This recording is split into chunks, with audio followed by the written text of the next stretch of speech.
नमस्कार। आपके अपने YouTube चैनल हिंदी भाषा और साहित्य में मैं विशाल कुमार पुनः आपका स्वागत करता हूं। और हम सूरदास जी के ग्रंथ सूरसागर के पदों की व्याख्या कर रहे हैं और इस श्रृंखला में हम अभी तक 30 पदों की व्याख्या कर चुके हैं। आइए आज 31वें पद की व्याख्या से प्रारंभ करते हैं। देवकी मन मन चकित भई। अब ये जो पद है, इस पद का प्रसंग यह है, हम यह कह सकते हैं कि संदर्भ इसका यह है कि जब वसुदेव और देवकी कारागृह में थे, कंस के कारागृह में थे, तब भगवान श्री कृष्ण ने देवकी के अष्टम पुत्र के रूप में जन्म लिया। और जब कृष्ण का जन्म हुआ तो उन्होंने देवकी के जिस प्रकार से कोई शिशु होता है उस प्रकार से जन्म नहीं लिया, अपितु उन्होंने अपना चतुर्भुज रूप देवकी को दिखाया था। और वह चतुर्भुज रूप ही भगवान विष्णु का देवकी को अपने पुत्र के रूप में भी दिखाई दे रहा था। और देवकी उस रूप को देखकर बड़ी ही आश्चर्यचकित हुई और उसी प्रसंग में सूरदास जी ने यह पद लिखा है। श्री कृष्ण के उस रूप को देखकर, दिव्य रूप को देखकर देवकी मन ही मन बहुत ही आश्चर्यचकित होती है। देखूं आए पुत्र मुख काहिन, ऐसी कहूं देखी ना गई। देखूं काहे, काहे मतलब क्यों, देखूं देखते हो, पुत्र मुख पुत्र का मुख, कि तुम अपने पुत्र का मुख आकर क्यों नहीं देखते हो, अपने पुत्र को आकर क्यों नहीं देखते हो। ऐसी इस प्रकार का रूप कहूं कभी भी देखी न गई, मैंने नहीं देखा है। कि आपके पुत्र का विचित्र रूप देखिए। देवकी वसुदेव को संबोधित करते हुए कहती है कि आकर आप अपने पुत्र का मुख क्यों नहीं देख रहे हैं, देखिए इसका रूप कितना विचित्र है, ऐसा विचित्र रूप मैंने पहले कभी नहीं देखा। सिर पर मुकुट पीत उपरैना, पीत यानी कि पीला, उपरैना वस्त्र, तो कैसा विचित्र रूप है इनका। इनके सिर पर मुकुट है और इनके शरीर पर पीतांबर है, अर्थात इन्होंने पीले वस्त्र धारण किए हुए हैं। भृगु पद उर भुज चारि धरे, और इस शिशु के उर यानी हृदय पर भृगु के चरण का निशान है, जिसका हमने पहले भी वर्णन किया था कि किस प्रकार से भृगु ने विष्णु के छाती में पग से प्रहार किया था और वह छाप जो है उनकी छाती पर ही रही थी। तो इस शिशु के हृदय पर भी उस भृगु के चरण की छाप दिखाई देती है। और भुज चारि धरे, और इसकी 4 भुजाएं, अर्थात इसने 4 भुजाएं धारण की हुई हैं। तो इस प्रकार से इस शिशु का इतना विचित्र रूप है। पूरब कथा सुनाई कहीं हरि। अब देवकी इस प्रकार से आश्चर्यचकित होती हैं तो भगवान स्वयं प्रकट हो जाते हैं और देवकी के इस आश्चर्य को समाप्त करने के लिए, उसे दिलासा देने के लिए वो देवकी को उसके पूर्व जन्म की कथा बताते हैं कि किस प्रकार से वसुदेव और देवकी ने पूर्व जन्म में तपस्या की थी और भगवान से यह वरदान मांगा था कि भगवान उनके पुत्र रूप में जन्म लें। तो वह जो पूर्व कथा है वह भगवान ने उनको सुनाई और कही हरि, यानी कि भगवान श्री कृष्ण ने कहा, तुम मांग्यो इही वेश करे। इही मतलब ऐसे ही, तुमने मुझे इसी वेश में प्राप्त करने की इच्छा की थी। मांग्यो यानी कि इच्छा की थी, तुमने मुझे इसी वेश में मांगा था और मैंने क्योंकि तुम्हें तथास्तु कहा था और मैंने तुम्हें यह वरदान दिया था, तो इसीलिए मैं अब तुम्हारे पुत्र के रूप में इसी वेश में उपस्थित हुआ हूँ। छोड़े निगढ़ सुवाए पहरू, और अब उसके बाद भगवान उनसे कहते हैं कि मैंने जो है छोड़े निगढ़ की बंधन, निगढ़ अर्थात बंधन, कंस ने वसुदेव और देवकी को जंजीरों में बांधा हुआ था। उनको कारागृह में तो रखा ही हुआ था और कारागृह में भी उन्हें जंजीरों में बांधा हुआ था, उन्हें ही निगढ़ कहा गया है। तो भगवान उनसे कहते हैं कि मैंने तुम्हें बंधन मुक्त कर दिया है। सुवाए पहरू, पहरू अर्थात पहरेदार, जो कि कारागृह के बाहर पहरा देते हैं कि जो उसमें बंदी लोग हैं वे किसी तरह से अपने बंधन छुड़ाकर भाग ना जाएं। तो मैंने अपनी माया से, अपनी शक्ति से उन पहरेदारों को भी सुला दिया है। वे गहरी नींद में सोए हुए हैं और तुम्हारे बंधनों को भी छुड़ा दिया है।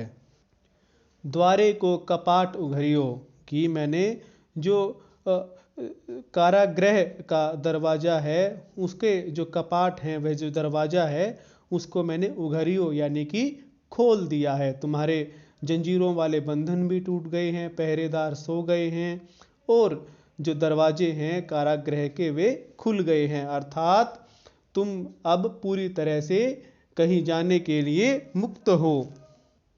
तुरत मोहे गोकुल पहुँचावहु, यह कही के शिशु वेश धर्यो। और भगवान श्री कृष्ण ने कहा कि मैंने ये बंधन किस लिए खोले हैं। अब यह सुनिए कि तुम मुझे तुरंत ही, शीघ्र ही गोकुल पहुँचा दो।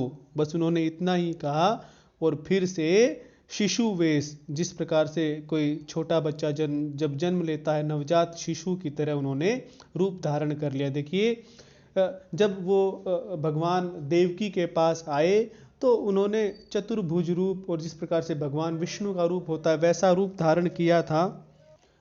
लेकिन जब उन्होंने अपनी बात देवकी और वसुदेव से कह दी कि वे उन्हें गोकुल में पहुंचा आए, तब फिर से उन्होंने नवजात शिशु की तरह का ही रूप धारण कर लिया। तब वसुदेव उठे यह सुनते ही फिर वसुदेव उठ खड़े हुए और हर्षवंत नंद भवन गए और बड़े ही प्रसन्नता से, हर्षवंत बड़ी ही प्रसन्नता से नंद के भवन में गए। नंद कहाँ के स्वामी थे? गोकुल के। ये समझिए कि वे अधिपति थे, तो वे तुरंत ही गोकुल के लिए रवाना हो गए। बालक धरी लय सुर देवी को, आए सुर मधुपुरी ठये। बालक धरी, कि जिस बालक को, जिस शिशु को वे अपने साथ लाए थे, उस बालक को तो उन्होंने, क्योंकि उस समय रात्रि थी, तो सोए हुए नंद और यशोदा के पास रख दिया। और संयोग यह भी था कि उसी समय यशोदा ने भी एक पुत्री को जन्म दिया था और वह पुत्री भी कोई सामान्य शिशु नहीं, अपितु योग माया ने ही यशोदा की पुत्री के रूप में अवतार लिया था, जन्म लिया था। जिस प्रकार से स्वयं प्रभु ने देवकी के पुत्र के रूप में जन्म लिया था, वैसे ही योग माया ने भी यशोदा की पुत्री के रूप में जन्म लिया था। तो उस देवी को वे अपने साथ ले आए और लयसुर मधुपुरी ठये, मधुपुरी मथुरा को कहा जाता है, और वे उस नवजात शिशु को, उस देवी को, उस बाला को वे अपने साथ मथुरा ले आए, वापिस कारागृह में। अब यह प्रश्न उठ सकता है कि वे भगवान कृष्ण को वहाँ पर छोड़कर उस देवी को, उस शिशु को क्यों ले आए? इसका कारण यह था कि ताकि कंस को इस बात का पता ही नहीं चले कि इस दौरान क्या हुआ है। और वे कंस को, क्योंकि यह भविष्यवाणी कंस के लिए हुई थी कि देवकी का 8वां पुत्र तेरा काल होगा, तो कंस को वे यह बताएं कि पुत्र नहीं अपितु पुत्री हुई है, तो यह तेरा काल नहीं हो सकती। और कृष्ण की रक्षा भी करनी थी, क्योंकि कंस को यदि पता लगता कि अष्टम पुत्र हुआ है देवकी को, तो वह तुरंत ही उसे मारने का प्रयास करता, इसीलिए उसे गोकुल पहुंचाया गया था। 32वां पद देखते हैं। आजू नंद के द्वारे भीड़। और जब सुबह नंद बाबा और यशोदा जागते हैं तो वे शिशु को देखते हैं और पता लगता है कि उनके यहाँ पुत्र का जन्म हुआ है।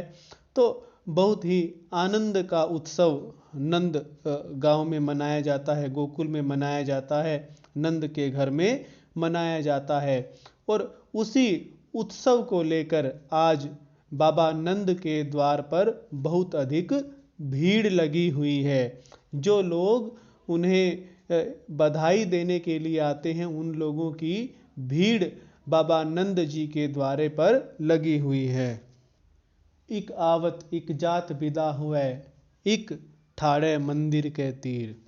तो अब वो जो नंद जी के घर के बाहर भीड़ लगी हुई है, बधाई देने के लिए आने वाले लोगों का तांता लगा हुआ है, उसी स्थिति का चित्र खींचते हुए, शब्द चित्र खींचते हुए सूरदास जी कहते हैं कि कोई व्यक्ति तो आ रहा है और कोई जात यानी जा रहा है, और कैसे जा रहा है? विदा लेकर। कोई तो बधाई देने के लिए आ रहा है और किसी ने बधाई दे दी है, और बधाई देने के उपरांत वह विदा होकर नंद जी के घर से जा रहा है। कोई ठाड़े यानी कोई खड़ा है मंदिर के तीर। मंदिर यहाँ पर नंद जी के घर के लिए प्रयोग किया गया है, क्योंकि वहाँ भगवान श्री कृष्ण ने जन्म लिया है, तो उसे मंदिर कहा ही जा सकता है। तो तीर यानी कि उसके बाहर, जैसे तीर प्रायः हम इस प्रकार से प्रयोग करते हैं कि नदी का तीर, नदी का किनारा, तीर कहते हैं किनारे को। तो जो मंदिर का तीर यानी घर का जो किनारा है, वो क्या है कि घर के बाहर, और कोई प्रतीक्षा में उस नंद जी के घर के बाहर खड़ा है कि वह कब नंद जी के घर जाए और कब बधाई दे और कब श्री कृष्ण के दर्शन करे। तो इस प्रकार का आनंदोत्सव नंद गांव में या गोकुल में मनाया जा रहा है। कौ केसरी को तिलक बनावती, कोई पहिरती कंचुकी शरीर। कि जो वहाँ पर स्त्रियाँ, ब्रज की नारियाँ बधाई देने के लिए नंद जी के घर आई हुई हैं, उनमें से कोई स्त्री तो केसर का तिलक बनाए हुए है, अपने माथे पर केसर का तिलक लगाए हुए है, और कोई कंचुकी वस्त्र धारण किए हुए। कंचुकी एक प्रकार का वस्त्र होता है जो उस काल में पहना जाता था, तो उसी वस्त्र की बात की गई है कि कोई कंचुकी वस्त्र धारण किए हुए है। एकनी को गोदान समर्पत, एकनी को पहरावत चीर। और माता यशोदा भी प्रसन्न हैं, और उसी प्रसन्नता में वे बड़े खुले दिल से लोगों को उपहार दे रही हैं, दान दे रही हैं। और इसीलिए सूरदास जी कहते हैं कि माता यशोदा भी बड़ी प्रसन्नता से किसी जो आने बधाई देने के लिए आने वाले लोग हैं, उनमें से किसी एक को गोदान कर रही हैं, क्योंकि पुत्र हुआ है तो खुशी का अवसर है, इसीलिए वे किसी को गौ दान कर रही हैं, और किसी को पहरावती चीर, चीर यानी कि वस्त्र, और किसी को सुंदर सुंदर वस्त्र पहना रही हैं। एकनी को भूषण पाटंबर, एकनी को जू देत नग हीर। भूषण आभूषण, पाटंबर रेशमी वस्त्र, नग नगीने और हीर हीरे। वह किसी को तो आभूषण और रेशमी वस्त्र उपहार स्वरूप दे रही हैं, और किसी को नगीने और हीरे इत्यादि बेशकीमती वस्तुएं उपहार स्वरूप दे रही हैं। एकनी को पुहपनी की माला, एकनी को चंदन घसी नीर। पुहपनी पुष्पों की, किसी को वो फूलों से बनी हुई माला उपहार के रूप में दे रही हैं, और किसी को स्वयं अपने हाथ से नीर यानी पानी में चंदन घिसकर उस चंदन का लेप उसके माथे पर यानी उसका तिलक उसके माथे पर लगा रही हैं। एकनी मत्थे दूध रोचना, एकनी को दे बोधती धीर। कि किसी के मथे यानी माथे पर, किसी के माथे पर दूध यानी कि, क्योंकि ये दूध गऊ से ही प्राप्त होता है, तो यहाँ पर दूध का अर्थ हम गो लगाएंगे। तो किसी के माथे पर वह गोरोचन का तिलक लगा रही हैं, और किसी को बोधती यानी कि सांत्वना दे रही हैं, या उससे बातें कर रही हैं, धीर यानी कि सांत्वना देकर, और किसी को वो धैर्य बंधाते हुए उससे बातचीत कर रही हैं। क्योंकि देखिए, जब कोई किसी के घर इस प्रकार से बधाई देने जाता है, तो यदि सामने वाला उससे विशेष रूप से बात करता है तो भी उसे यह लगता है कि हाँ, इसने मेरा सम्मान किया है। तो यही बात यहाँ पर सूरदास जी कह रहे हैं कि जिसको वो कुछ इस तरह से उपहार नहीं देती, वह उसे धैर्य बंधाते हुए उससे बात करती हैं। सूरदास धनी श्याम सनेही, धनी जसोदा पुण्य शरीर। सूरदास जी कहते हैं कि वह भक्तों से स्नेही यानी स्नेह करने वाले, भक्तों पर कृपा रखने वाले, भक्तों से प्रेम करने वाले श्याम यानी कि कृष्ण धन्य हैं। और जसोदा यानी कि माता यशोदा भी बहुत ही धन्य हैं। उनका जो यह पुण्य पुण्य से युक्त शरीर है, जो यह उनका पवित्र शरीर है, जिससे भगवान श्री कृष्ण ने जन्म लिया है, या जो जिस शरीर रूप में आकर वह भगवान श्री कृष्ण की माता कहलाई हैं, उनका वह पुण्य शरीर भी, वह उनका पवित्र शरीर भी बहुत ही धन्य है। 33वां पद देखते हैं। शोभा सिंधु ने अंत लहीरी, कि शोभा सिंधु, शोभा के समुद्र का अंत यानी कि उसका कोई और छोर, श्री कृष्ण का ब्रज में गोकुल में जन्म होने पर जिस प्रकार की शोभा, जिस प्रकार की प्रसन्नता, जिस प्रकार का आनंद जो ब्रज में उमड़ा है, उसका कहीं भी और छोर दिखाई नहीं देता है। जिस प्रकार से समुद्र का और छोर दिखाई नहीं देता है, तो ब्रज में इतना आनंद, इतनी शोभा उत्पन्न हो गई है कि उसका अंत दिखाई नहीं देता है। चारों तरफ उत्सव है, चारों तरफ उमंग है, चारों तरफ उल्लास और आनंद का वातावरण बन गया है। तो इसीलिए गोपियाँ आपस में बातचीत करते हुए कहती है, एक गोपी दूसरी को कहती है कि आज मैंने ब्रज में देखा कि चारों तरफ ब्रज में आनंद और उत्सव का मानो समुद्र सा उमड़ पड़ा है और उसका कोई और छोर दिखाई नहीं देता। नंद भवन भरी उमंगी चली, ब्रज की बीथिन फिरती बहीरी, कि नंद भवन से वह शोभा सिंधु उमंग के साथ चली उमड़ता है, कि वह जो शोभा या वह जो आनंद ब्रज में गोकुल में उत्पन्न हुआ है, वह आनंद रूपी समुद्र जो गोकुल में उत्पन्न हुआ है, वह कहाँ से उमड़ कर चला है? वह नंद भवन से उमड़ कर चला है। और फिर कहाँ गया है?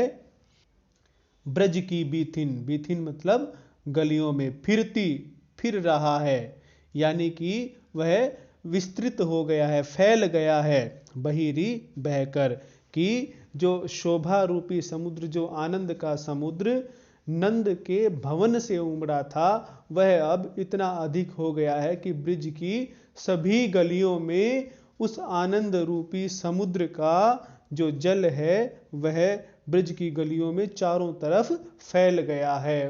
वह ब्रज की सभी गलियों में उमड़ पड़ा है, ब्रज की सभी गलियों में वह अब दिखाई देता है। अर्थात पूरे ब्रज में वह जो नंद के घर में जो आनंदोत्सव मन रहा है, उस वही आनंद संपूर्ण ब्रज की गलियों में भी दिखाई दे रहा है। अर्थात केवल कृष्ण के जन्म से माता यशोदा और नंद बाबा ही खुश नहीं है, केवल नंद के घर में ही आनंद और उत्सव का वातावरण नहीं है, अपितु पूरे ब्रज में वैसा ही आनंद और उत्सव का वातावरण बना हुआ है। देखी जाई आजू गोकुल में, घर घर बेचती फिरती दहीरी, कि मैंने स्वयं अपनी आँखों से गोकुल में जाकर यह जो उत्सव है, यह आनंद मैंने स्वयं अपनी आँखों से देखा है। और कब देखा है? जब मैं घर घर जाकर दही बेच रही थी, क्योंकि गोकुल में ग्वाले हैं, उनका प्रमुख काम दही दूध बेचना है। तो वह यही कहती है ग्वालिन कि जब मैं गोकुल के घरों में दही बेचने के लिए जा रही थी, तब मैंने गोकुल के प्रत्येक घर में उस आनंद को, उस शोभा को, उस उमंग को अपनी आंखों से देखा है। कहन लगी कहो बनाई बहुत विधि, कहत न मुख सहसहु निबहिरी। कहने लगी कि मैंने कहने का प्रयास किया या मैं कहने लगी। बनाई बहुत विधि, विधि प्रकार की, मैंने बहुत प्रकार से बनाकर उस शोभा के बारे में कहने का प्रयास किया, अर्थात बहुत प्रकार से इस प्रकार से वाक्य बनाकर या बहुत प्रकार से उस शोभा का वर्णन करने का प्रयास किया, उस शोभा को अपने शब्दों में व्यक्त करने का प्रयास किया, लेकिन वह शोभा तो इतनी अधिक है कि कहत न मुख सहसहु निबहिरी। सहसहु सहस्त्र यानी कि हजार, कि यदि हजार मुख हो तो भी उस शोभा के बारे में कहते नहीं बनता, क्योंकि वह शोभा तो इतनी अधिक है और वह शोभा तो इतनी अधिक विस्तृत है कि उसके बारे में यदि सहस्त्र मुखों से भी वर्णन किया जाए तो निबही यानी कि संभव होना कि तो उस शोभा का वर्णन उन सहस्त्र मुखों के माध्यम से करना भी संभव नहीं है। हालांकि मैंने प्रयास किया कि मैं उसको कई प्रकार से मैंने प्रयास किया कि मैं उस शोभा का वर्णन करूं, उस शोभा को अपनी वाणी से अपने शब्दों से व्यक्त कर सकूं, लेकिन यदि सहस्त्र मुख हो तो भी उस शोभा का वर्णन नहीं किया जा सकता। जसुमती उदर अगाध उदधीत उपजी ऐसी सबने कहीरी। कि जसुमती यानी माता यशोदा के उदर पेट, अगाध यानी कि जो बिल्कुल ही गहरा हो, यानी कि जिसमें बहुत सारी गहराई हो या जिसका कोई पार ना पा सके, ठीक है, जिसकी कोई सीमा ना हो। तो जसुमती के उदधि यानी कि समुद्र, अगाध यानी कि गहरे, गहरे समुद्र की भांति अथाह जो जसुमती का उदर है, माता यशोदा का उदर है, उस उदर से यह जो शोभा सिंधु है यह उपजा है, अर्थात यह उत्पन्न हुआ है। सबनी कहीरी, सबने ऐसा कहा है। तो सभी लोग ऐसा ही कह रहे थे कि जो गोकुल में सभी जगह यह शोभा या हम कहें कि यह जो आनंद दिखाई देता है यह माता यशोदा के समुद्र के समान अगाध पेट से, समुद्र के समान अगाध उदर से यह शोभा उत्पन्न हुई है। सूर श्याम प्रभु इंद्र नीलमणि ब्रज बनिता उरलाई गहीरी। सूरदास जी कहते हैं कि प्रभु श्री कृष्ण रूपी इंद्र नीलमणि को उन ब्रज की नारियों ने, ब्रज बनिता उन ब्रज की नारियों ने अपने हृदय में छिपा लिया, उन्हें लेकर अपने हृदय में बसा लिया। जिस प्रकार से कोई व्यक्ति इंद्र नीलमणि को, क्योंकि वह बहुत ही बहुमूल्य होती है और उसे कोई भी व्यक्ति छिपा कर रखता है ताकि उसे और कोई न ले जा सके, तो उसी प्रकार से उन ब्रज नारियों ने श्री कृष्ण रूपी इंद्र नीलमणि को अपने हृदय में बसा लिया।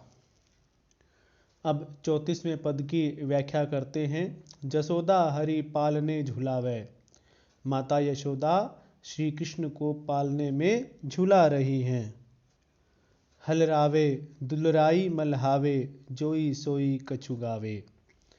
हलरावे उस पालने को वे हिला रही हैं, दुलराई दुलार कर रही हैं, श्री कृष्ण को शिशु के रूप में उन्हें दुलार कर रही हैं, स्नेह कर रही हैं।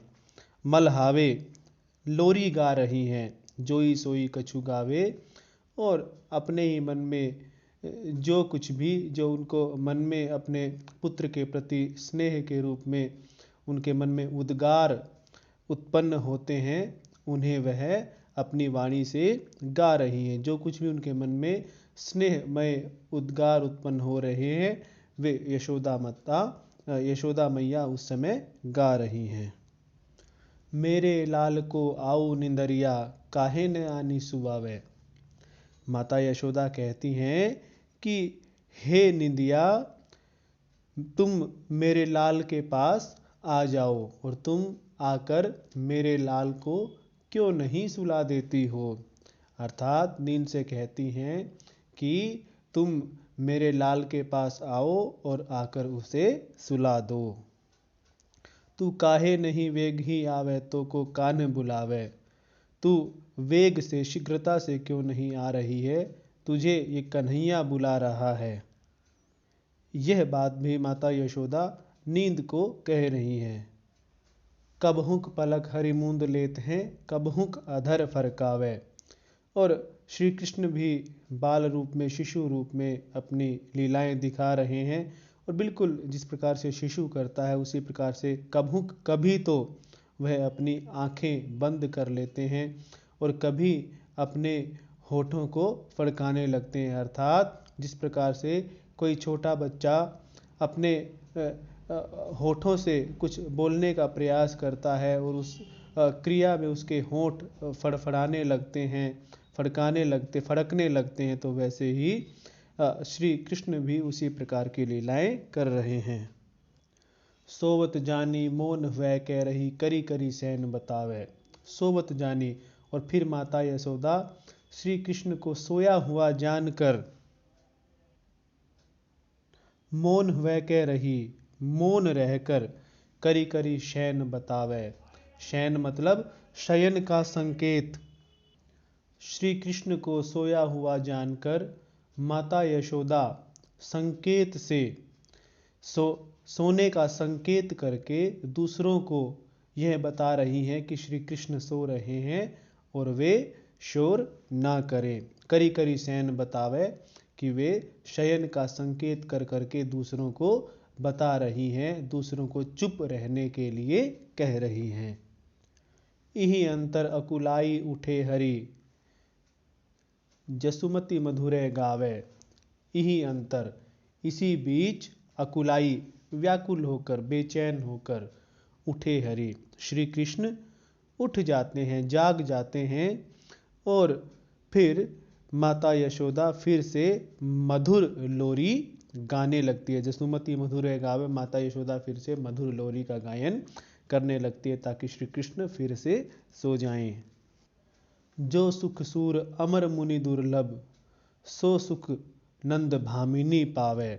सूरदास जी कहते हैं कि जिस प्रकार के सुख का उपभोग करना अमर यानी कि देवों के लिए, मुनि यानी ऋषि मुनियों के लिए दुर्लभ है, कि जो सुख देवताओं और ऋषि मुनियों के लिए भी दुर्लभ है, उस सुख को नंद भामिनी, नंद की पत्नी यानी कि माता यशोदा प्राप्त कर रही हैं। भगवान की लीलाओं का इतना अवलोकन और स्वयं भगवान को शिशु रूप में प्राप्त करके और फिर उनको अपने पुत्र के रूप में उनकी लीलाओं को देखना, तो जो इसका सुख है वह सुख जो माता यशोदा प्राप्त कर रही हैं, वह सुख तो देवताओं और ऋषि मुनियों के लिए भी दुर्लभ है। अब हम 35वें पद की व्याख्या करते हैं। कपट करी ब्रज ही पूतना आई। पूतना जो कि कंस की एक दासी ही समझिए, तो राक्षसी थी। तो वह कपट करके अपने मन में श्री कृष्ण को मारने का कपट पूर्ण व्यवहार लेकर ब्रज में आती है। कंस ने उसे श्री कृष्ण को मारने के लिए भेजा था और वह कंस के कहने पर अपने मन में ऐसा कपट धारण करके ब्रज में आती है। अति स्वरूप विष स्तन लगाए, राजा कंस पठाई। अति स्वरूप कि जब वह ब्रज में आती है तो बहुत ही सुंदर रूप बनाकर आती है, क्योंकि राक्षस इस कला में निपुण होते थे कि वे मनचाहा रूप बदल लेते थे। तो वह बड़ा ही सुंदर रूप बनाती है और एक सुंदर स्त्री का रूप बनाकर ब्रज में आती है और अपने स्तनों पर विष लगा लेती है और उसे राजा कंस ने पठाई यानी कि भेजा था। मुख चूमती अरु नैन निहारती, राखती कंठ लगाई। मुख चूमती, वह जब आती है नंद जी के घर में और बधाई इत्यादि देती है, कृष्ण को देखती है तो वह कृष्ण को गोद में ले लेती है, उनका मुख चूमती है। नैन निहारती, निहारना अर्थात देखना, कि वह श्री कृष्ण को बड़ी ही स्नेहमयी दृष्टि से, क्योंकि उसके मन में तो कृष्ण को मारने का कपट था, लेकिन वह राक्षसी थी, छल कर रही थी, इसलिए वह ऊपरी दिखावा यही कर रही थी कि वह बड़े ही स्नेहमयी दृष्टि से कृष्ण को देख रही हो, इसलिए वह बड़ी स्नेहमयी दृष्टि बनाकर कृष्ण को देख रही थी। राखती कंठ लगाई और उसे अपनी छाती से, कृष्ण को अपनी छाती से उसने लगा लिया, अपने कंठ से लगा लिया। भाग बड़े तुम रे नंदरानी, जिहि के कुंवर कन्हाई। और वह माता यशोदा से कहती है कि हे नंदरानी, तुम्हारा तो बहुत बड़ा भाग्य है, तुम तो बड़ी सौभाग्यशाली हो कि तुमने कुंवर कन्हाई जैसे पुत्र को पाया। जिहि के, कि जिसके हैं, कि तुम तो बहुत भाग्यशाली हो कि जिसके पुत्र के रूप में कृष्ण कन्हाई आए हैं, या कृष्ण कन्हाई जिसके पुत्र हैं। कर गही चीर पियावती अपनी, जानत केशव राई। कर गही, हाथ में पकड़ कर या हाथ में लेकर, चीर यानी कि दूध, पियावती पिलाती है, अपनी अपना, और वह कृष्ण को अपने हाथों में लेकर, क्योंकि उसने अपने स्तनों पर भी विष लगा रखा था, तो अपने स्तनों से वह उसको दूध पिलाती है। जानत, और इस सब कपट व्यवहार को, इस सब बात को भगवान श्री कृष्ण, केशव यानी कि भगवान श्री कृष्ण जानते थे। बाहर हुए के असुर पुकारी, अब बलि लेहू छुड़ाई। तो देखिए, जब उसने श्री कृष्ण के मुख को अपने स्तनों से दूध पिलाने के लिए लगाया, तब श्री कृष्ण क्योंकि जानते थे, इसलिए उन्होंने उसके दूध के साथ साथ उसके प्राणों को भी पीना शुरू कर दिया, अर्थात उसके प्राणों को भी हरण करना शुरू कर दिया। तो उस राक्षसी को पीड़ा हुई और वह जल्दी से नंद जी के घर से बाहर निकल गई, और कृष्ण भी उसके साथ ही थे, उसकी गोद में ही थे और उसके प्राणों का हरण कर रहे थे। तो क्योंकि वह छटपटा रही थी और उसकी छटपटाहट कोई देख ना ले नंद जी के घर में, इसीलिए वह बाहर आ गई। तो उसी बात को इस पंक्ति में कहा गया है, बाहर आकर उस असुर, उस राक्षसी पूतना ने पुकारा, अब बलि लेहू छुड़ाई। बलि यानी कि बलशाली, यहाँ कंस के लिए प्रयोग किया गया है। उसने अपने स्वामी कंस को पुकारा कि हे मेरे स्वामी कंस, अब मुझे इन कृष्ण से छुड़ाइए, क्योंकि ये तो मेरे दूध के साथ साथ मेरे प्राणों को भी पी रहे हैं, ऐसे तो मेरी मृत्यु हो जाएगी। और वह अंदर ही अंदर बहुत छटपटा रही थी, इसलिए वह अपने स्वामी कंस से इस प्रकार की प्रार्थना करती है। गई मुरझाई पड़ी धरनी पर, मनो भुवंगम खाई। गई मुरझाई, कि वह मूर्छित हो गई, मुरझाई मतलब मूर्छित हो गई, पड़ी धरनी पर, धरनी यानी धरती, और मूर्छित होकर वह धरती पर गिर पड़ी। और किस प्रकार से गिर पड़ी, मनो मानो भुवंगम, भुवंगम कहते हैं भूमि पर जो रेंगता है, यानी कि सर्प खाई, कि मानो सर्प ने किसी को खा लिया हो, सर्प ने डस लिया। जिस प्रकार से यदि कोई भयंकर सर्प, भयंकर विष से युक्त सर्प किसी को डस ले, किसी को काट ले, तो वह व्यक्ति तुरंत ही मूर्छित होकर जमीन पर गिर जाता है। वैसे ही वह पूतना राक्षसी भी मूर्छित हो गई और तुरंत ही धरती पर गिर पड़ी। सूरदास प्रभु तुम्हारी लीला, भक्तिनी गाई सुनाई। सूरदास जी कहते हैं कि हे प्रभु श्री कृष्ण, तुम्हारी लीला तो सभी भक्त गाते और सुनते सुनाते हैं। कि हे प्रभु, जो तुम्हारी यह लीला है, जो तुमने ब्रज में की, इस लीला का गायन तुम्हारे भक्त करते हैं और दूसरे भक्त सुनते हैं। तो इस प्रकार से तुम्हारी इस लीला का गायन होता रहता है। यह लीला इतनी आनंदमयी है कि भक्तगण निरंतर इसका गायन करते रहते हैं। तो यह थी 35वें पद की व्याख्या। आज के लिए बस इतना ही। धन्यवाद।